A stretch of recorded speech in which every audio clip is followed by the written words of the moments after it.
अस्सलाम वालेकुम दोस्तों, कैसे हो? उम्मीद है कि सब खैरियत से होंगे। अल्लाह आप लोगों को ऐसे ही खुश रखे।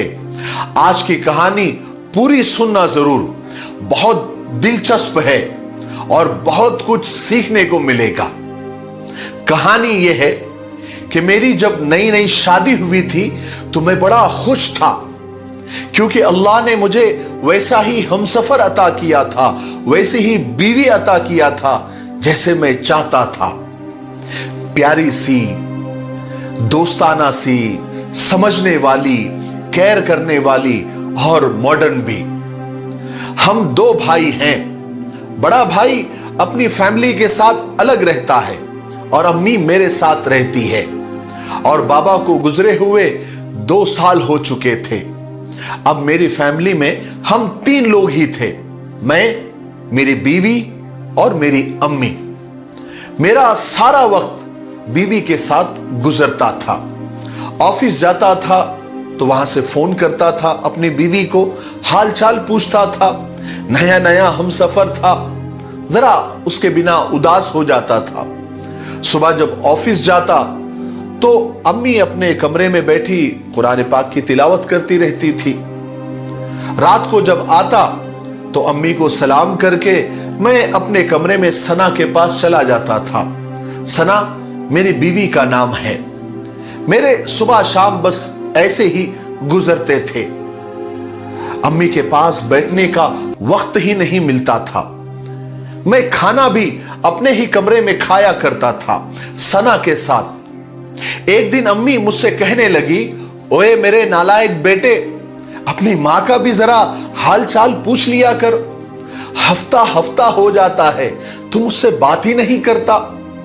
मैं शर्मिंदगी के साथ हल्का सा मुस्कुराया। मैंने कहा, अम्मी जान, आपको तो पता है ऑफिस में बहुत सारा काम होता है, मैं थक जाता हूं बहुत। अम्मी ने कहा, हाँ हाँ ठीक है, कोई बात नहीं। मेरे सर पर हाथ फेरा और मुझे दुआएं देने लगी कि अल्लाह मेरे बेटे को बुरी नजर से बचा। कहने लगी, जा बेटा अब जाकर सो जा, सना तुम्हारा इंतजार कर रही होगी। मैंने कहा, ठीक है अम्मी जान, और मैं कमरे में चला गया। अम्मी के उस दिन घुटने में दर्द था शायद। वो मुझसे कहना चाहती थी कि मुझे डॉक्टर के पास ले जाओ, लेकिन जब मैंने कहा ना कि मैं थक गया हूं, उस दिन अम्मी ने मुझे आराम करने के लिए कहा। मैं जैसे ही कमरे में गया तो सना मेरी प्यारी बीवी मुझसे कहने लगी कि यार मुझे आज बर्गर खाने को दिल कर रहा है, जाओ ना जल्दी से लेकर आओ ना मेरे लिए। मैंने घड़ी की तरफ देखा, मैंने कहा, मेरी जान 10 बज रहे हैं। सना ने मुस्कुराकर कहा, तो क्या हुआ, जाओ जाकर बर्गर लेकर आओ, मुझे बर्गर खाना है। मैं सना की मोहब्बत के आगे मजबूर था। मैं जब कमरे से बाहर आया तो मैंने देखा कि अम्मी अपने ही हाथों से अपने घुटनों को दबा रही थी। शायद उनको बहुत ज्यादा दर्द था, लेकिन मैं अम्मी को इग्नोर करता हुआ मैं बाइक स्टार्ट करने लगा। अम्मी ने पूछा भी, कहां जा रहे हो तुम इस वक्त पर मेरे बेटे? मैं बोला, अम्मी वो सना के सर में बहुत दर्द है ना, उसने कुछ खाना नहीं खाया है, मैं उसके लिए बर्गर लाने जा रहा हूं। अम्मी ने ठंडी आह भरी, कहने लगी, इससे अच्छा होता तुम उसे डॉक्टर के पास ले जाते। खैर, अब जब तुम जा ही रहे हो तो मेरे घुटनों के दर्द के लिए कोई अच्छी सी दवाई लेकर आना। मैंने कहा कि ठीक है, और मैं बाजार चला गया। बर्गर की दुकान पर काफी रश था। वहां मुझे एक दोस्त मिल गया, उसके साथ मैं गपशप करने लगा। इतने में बर्गर तैयार हो गया और मैं सिर्फ बर्गर लेकर घर आ गया। अम्मी ने लंगड़ाते हुए दरवाजा खोला। मैंने बाइक एक तरफ खड़ी की और सना के कमरे में जाने लगा तो अम्मी ने पूछा, बेटा मेरी दवाई नहीं लाए? मैंने सर पर हाथ रखा और कहा, ओफो अम्मी, मैं तो दवाई भूल ही गया। ठीक है, मैं अभी लेकर आता हूं। अम्मी मुस्कुराई और कहने लगी, नहीं मेरे बच्चे, तुम अभी आराम कर लो, कल ले आना। मैं कमरे में गया, जाकर सना वहां पर बर्गर खाने लगी और मैं मोबाइल पर गेम खेलने लगा और हम ऐसे ही सो गए। अम्मी शायद उस रात दर्द से तड़पती रही, लेकिन मैं बेखबर रहा। बहरहाल ऐसे दिन गुजरने लगे। मैं अम्मी से दूर होता चला गया हफ्ते में कभी एक बार मैं हाल चाल पूछ लेता था बस, वरना अम्मी के कमरे में मेरा कब जाना होता था। और बड़ा भाई तो कभी अम्मी से मिलने ही नहीं आता था। हालांकि बड़े भाई का घर करीब ही था, वो तो अपने बीवी बच्चों में खुश था, उसे कोई परवाह ही नहीं थी। अक्सर अम्मी मुझसे पूछा करती थी कि वकास बेटे तेरे भाई का क्या हाल है, बेचारा पता नहीं वो किन किन मुसीबतों में घिरा हुआ होगा। अम्मी हमेशा अफसुर्दा लहजे में कहती थी कि कल मैंने उसे देखा था, उसकी दाढ़ी बड़ी हुई है, बाल बिखरे हुए हैं। वकास बेटे जरा भाई का जरा हाल पूछ लिया करना, सब खैर तो है ना। अम्मी जरा तड़प कर कहने लगी और दुआएं मांगने लगी कि अल्लाह मेरे बच्चों की मुश्किलों को आसान फरमा। मैंने थोड़े सख्त लहजे में कहा, अम्मी उसको तो आपकी जरा भी परवाह नहीं है, और एक आप है जो हमेशा उसी के गीत गाते रहती हो। मां मुस्कुराई, कहने लगी हाय मेरे बच्चे, वो बड़ा सीधा साधा सा है, इसलिए उसकी फिक्र होती है, वो खुद परेशान होगा इसलिए मिलने के लिए मेरे पास नहीं आता होगा। मैं गुस्से से बोला, वो और परेशान नहीं है, कल ही उसने अपने साले को नई बाइक दिला कर दी है, 1.5 लाख रुपए की, वो कहां से परेशान होगा। मां चुप हो गई, मैं महसूस ही नहीं कर पाया, लेकिन अम्मी हर गुजरते दिन के साथ कमजोर होते जा रही थी। बहरहाल ऐसे ही दिन गुजरते रहे। मैं जिस कंपनी में जॉब करता था, उन्होंने मुझे ट्रांसफर करने का प्लान बनाया, मेरे लिए वहां नया घर भी दिया और नई गाड़ी भी दी। मैं बड़ा खुश था। मैंने आकर सना को बताया, सना तो खुशी से झूमने लगी। अम्मी जो है आहिस्ता आहिस्ता हमारे पास आई और पूछने लगी, बेटा किस बात का शोर हो रहा है। मैं मुस्कुराकर बोला कि अम्मी कंपनी की तरफ से मुझे घर मिला है और वो हमें गाड़ी भी देंगे दूसरे शहर में, 5 दिन के बाद हमको यहां से निकलना पड़ेगा। मां मुस्कुराने लगी, कहने लगी कि अच्छा बेटा, अल्लाह सब खैर करे। अम्मी ने फिर सना की तरफ देखा और आहिस्ता से बोली कि सना मेरी बच्ची, मेरे भी कपड़े पैक कर देना।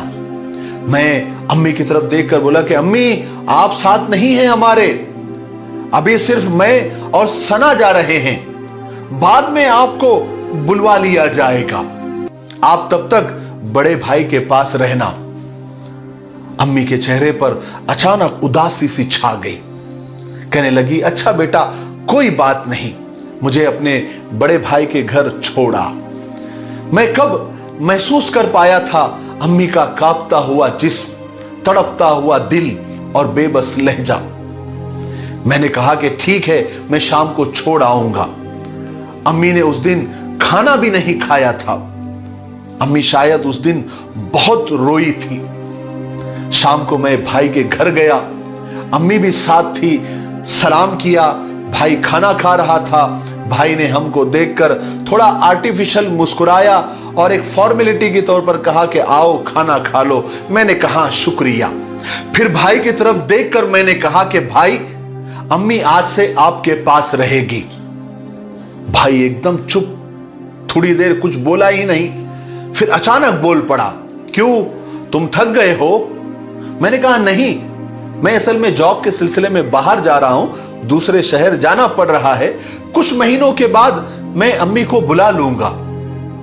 भाई अम्मी की तरफ देखकर बोलने लगा, हाँ अभी ये बोझ मेरे गले में तू डालकर चला जा, मैं खुद बहुत तंग हूं। भाई तू अपने साथ अम्मी को ले जा, यहां मत छोड़। भाभी भी गुस्से में बोली, क्यों तेरी बीवी नहीं संभाल सकती, हम तो खुद 2 रोटी के लिए यहां पर तंग है। मैंने भाई से कहा कि भाई आप टेंशन न ले, मैं अम्मी के लिए हर महीना खर्चा भेज दिया करूंगा। अम्मी कुर्सी पर बैठकर ये सब कुछ देख रही थी। मुस्कुराकर कहने लगी कि मेरे बच्चों क्यों झगड़ते हो मेरी वजह से, ऐसा करो मुझे ओल्ड एज होम में छोड़कर आ जाओ, आश्रम में छोड़कर आ जाओ, मेरी जिंदगी ही कितनी बाकी है, थोड़ा सा सफर रह गया है, मैं वहां काट लूंगी। ये कहकर अम्मी उठकर जाने लगी। अचानक अम्मी को चक्कर आ गया और वो जमीन पर गिर गई और बेहोश हो गई। हम जल्दी से अम्मी को हॉस्पिटल लेकर गए। डॉक्टर ने चेकअप किया और उसके बाद कहा कि तुम्हारी अम्मी को दूसरा हार्ट अटैक आया है। क्या कोई परेशानी है घर में? कोई टेंशन तो नहीं ली अम्मी ने तुम्हारे? मैं थोड़ा नजरें चुरा कर कहने लगा, डॉक्टर साहब घर में छोटी मोटी बातें तो होती रहती है। अम्मी बाजू में बेहोश पड़ी हुई थी। मैं खड़ा हुआ था, मैं पास में ही खड़ा हुआ था। जब अम्मी को होश आया तो अम्मी को बोला तक नहीं जा रहा था। शायद अम्मी को पैरालिसिस यानी फालिज का भी अटैक हुआ था। अम्मी जैसे सबसे बेखबर हो गई थी, खाना पीना तक छोड़ दिया था। हम एक हॉस्पिटल से दूसरे हॉस्पिटल, दूसरे से तीसरे हॉस्पिटल पर लेकर गए, लेकिन कहीं कुछ इलाज नहीं हो रहा था। कोई दवाई असर ही नहीं कर रही थी। मैं बहुत परेशान हो गया। भाई भी मेरे साथ में था, वो भी अम्मी की ये हालत देखकर तड़पने लगा था। आखिर डॉक्टर ने कहा कि अपनी अम्मी को घर ले जाएं और उनकी खिदमत करें। जितनी भी जिंदगी उनकी बची है, बाकी अल्लाह मालिक है। हम अम्मी को घर ले आए। अम्मी बिल्कुल खामोश हो गई थी, जैसे बिस्तरे मर्ग पर होते हैं। ना कुछ खाती थी, ना किसी से कोई बात करती थी। एक दिन मेरे एक दोस्त ने मुझे बताया कि एक बुजुर्ग है, बड़े अल्लाह वाले हैं, जाओ अपनी परेशानी उनको बता दो, शायद वो कोई इलाज बता दे या कोई दुआ कर दे तो वो ठीक हो जाए। मैं बुजुर्ग के पास पहुंचा। बुजुर्ग सफेद दाढ़ी रखे हुए, नूरानी चेहरा, मेरी तरफ देखकर बोले कि आओ बेटा मेरे पास बैठ जाओ। मैं परेशानी में बोला कि बाबा जी मेरी अम्मी बीमार है, हमने उसका बहुत इलाज करवाया, कोई दवा ही असर नहीं कर रही है और बिल्कुल खामोश हो गई है, ना कुछ खाती है ना कुछ पीती है। हमने हर बड़े डॉक्टर को दिखाया। बाबा मुस्कुराए और कहने लगे कि ये तो बहुत छोटा मसला है। मुझे एक बात बताओ, माँ को संभालता कौन है? उनका ख्याल कौन रखता है? उनकी खिदमत कौन करता है? उनको दवाई वगैरह कौन पिलाता है? मैंने आहिस्ता से कहा कि मेरी बीवी उनका ख्याल रखती है, उनको दवाई वगैरह देती है। वो बुजुर्ग सारा मसला समझ गए। कहने लगे कि जाओ जल्दी से एक खीर का डब्बा लेकर आओ। मैं हैरान हुआ, लेकिन मैं जल्दी से गया और खीर का डब्बा लेकर आया। बुजुर्ग ने उस डब्बे में एक दो फूंक मारी और एक पानी की बोतल मंगाई, उसमें भी फूंक मारी और कहने लगे कि घर जाकर पहले अम्मी के पास जाकर बैठना और उनसे कहना कि अम्मी जान आप परेशान ना हो, आप ठीक हो जाएंगे। मैं अपने हाथों से खीर बनाकर तुमको खिला रहा हूं और ये पानी जो दम किया हुआ है, अपने भाई से कहना कि अपने हाथों से अपनी अम्मी को पिलाओ और कल आकर मुझे जरूर बताना कि क्या हुआ है। मैंने कहा ठीक है। मैं घर आया, अम्मी सोई हुई थी। मैं पास गया, आहिस्ता से अम्मी को आवाज दी कि अम्मी जान आंख खोलो। मैंने अम्मी के सर पर हाथ रखा, अम्मी को सहारा देकर बिठाया, अम्मी का हाथ थामा और बड़े प्यार से बोला कि अम्मी जान आप बिल्कुल ठीक हो जाएंगे, आप बिल्कुल फिक्र मत करो। मैंने अपने हाथों से आपके लिए खीर बनाया है और मैं ही अपने हाथों से आपको खिलाऊंगा और भाई आपको अपने हाथों से पानी पिलाएंगे और आज से हम ही तुम्हारी खिदमत करेंगे, तुम्हारा ख्याल रखेंगे। हैरानी की बात यह थी कि आज अम्मी ने एक बार भी खाने से इनकार नहीं किया था, जैसे वो रोज इनकार करती थी। एक प्लेट पूरी खीर की अम्मी ने खा ली। जब पानी मांगा तो भाई ने आकर फौरन अम्मी के मुंह से पानी का गिलास लगाया। मैं हैरान था कि अम्मी ने सारा पानी भी पी लिया। मैंने अम्मी से पूछा कि अम्मी और खीर खानी है? तो अम्मी ने हां में सर हिलाया। फिर मैंने दूसरी प्लेट खीर की लाई, अम्मी ने वो भी खा ली। जब अम्मी ने अच्छे से खा लिया पी लिया तो मेरे दिल को एक अजीब सा सुकून महसूस होने लगा। अम्मी का हाथ हरकत करने लगा। अम्मी ने मेरे सर पर हाथ रखा। मैं बहुत रोया। दिल में सोचा कि वो बाबा तो बड़े पहुंचे हुए हैं। जिस बीमारी को डॉक्टर ने ला इलाज बता दिया था, बाबा के एक दम से अम्मी खाने पीने लग गई। दूसरे दिन मिठाई का डब्बा लेकर मैं बाबा जी की खिदमत में पहुंच गया। बाबा जी मेरे चेहरे को देखकर ही समझ गए। मैंने सलाम किया और अदब से जाकर बोला कि बाबा जी मैं आज भी खीर लाया हूं, आज आप इस पर भी दम कर दे। कल आपकी दम की हुई खीर माँ ने पूरी खा ली, हमको बहुत खुशी हुई। बाबा जी बोले, तुमने अपने हाथों से खिलाई थी? मैंने कहा, हाँ मैंने मेरे हाथों से खिलाई थी। बाबा जी ने मेरे कंधे पर हाथ रखा और एक लंबी सांस ली और कहने लगे कि बेटा सच बताऊं, न मैंने उस पानी पर कुछ पढ़ा था, न मैंने उस खीर पर कुछ पढ़ा था, कुछ भी नहीं। बेटा जब तुमने बताया ना कि अम्मी इतनी ज्यादा बीमार है और बहुत ज्यादा बीमार है और तुम्हारी बीवी उसकी खिदमत करती है, तभी मैं समझ गया था कि माँ को अपने बेटों की मोहब्बत चाहिए थी। बेटा माँ कब पूरा संसार मांगती है। जब बेटा मुस्कुराकर माँ से जब पूछता है ना कि अम्मी आप कैसी है, तो खुदा की कसम माँ कितनी भी बीमार हो वो अपने आप को तंदुरुस्त और सेहतमंद समझती है। औलाद के मोहब्बत भरे चंद अल्फाज ही माँ के लिए शिफा बन जाते हैं। बेटा काश तुम पहले ही माँ को अपने हाथ से दवा दे देते या खाना खिला देते तो तुम्हारी माँ कभी बीमारी नहीं पड़ती। बेटा एक बात पूछूं, क्या तुम दो भाइयों के लिए ये माँ बोझ बन गई है जिसके आंचल तले तुम परवान चढ़े हो? बाबा का ये कहना था कि मेरे आंखों से आंसू बहने लगे। मैं कहने लगा कि बाबा मैं भटक गया था, मैं अम्मी जान का दर्द महसूस ही नहीं कर पाया। बाबा मुस्कुराए और कहने लगे कि बेटा माएं कभी औलाद से नाराज नहीं हुआ करती, बस जीना छोड़ देती है। जाओ बेटा अब जाकर अपनी जन्नत को अपने सीने से लगा लो। बेटा उनसे पूछो माँ का मकाम जिनकी माएं कब्रों में जाकर सो गई है। माँ के बिना दुनिया एक कब्रिस्तान है। बेटा माँ को दवा की नहीं तुम्हारी जरूरत है। मैं तड़प उठा। उतने में ऑफिस से मुझे फोन आया कि आप कब बाहर जा रहे हैं, यानी दूसरे शहर में। मैंने साफ इनकार कर दिया।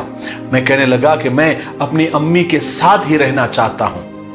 फिर उसके बाद मैं और भाई अम्मी के साथ ही रहने लगे। 2 साल गुजर गए हैं, अम्मी बिल्कुल ठीक हो गई है और हम बहुत खुश हैं और हमने नया घर भी बना लिया है। मेरे भाइयों बहनों और दोस्तों, अपने माँ बाप की कद्र करें। वो कब औलाद से पूरा जहां मांगते हैं, वो तो बस मोहब्बत एहसास के तलबगार होते हैं। अगर कोई भी अपने माँ बाप से या उनके माँ बाप उनसे नाराज है तो अल्लाह के लिए जाए और उन्हें राजी कर ले। खुदा की कसम माँ को सीने से लगाकर तो देखो, आपकी दुनिया बदल जाएगी, हर दुख खुशियों में बदल जाएगा।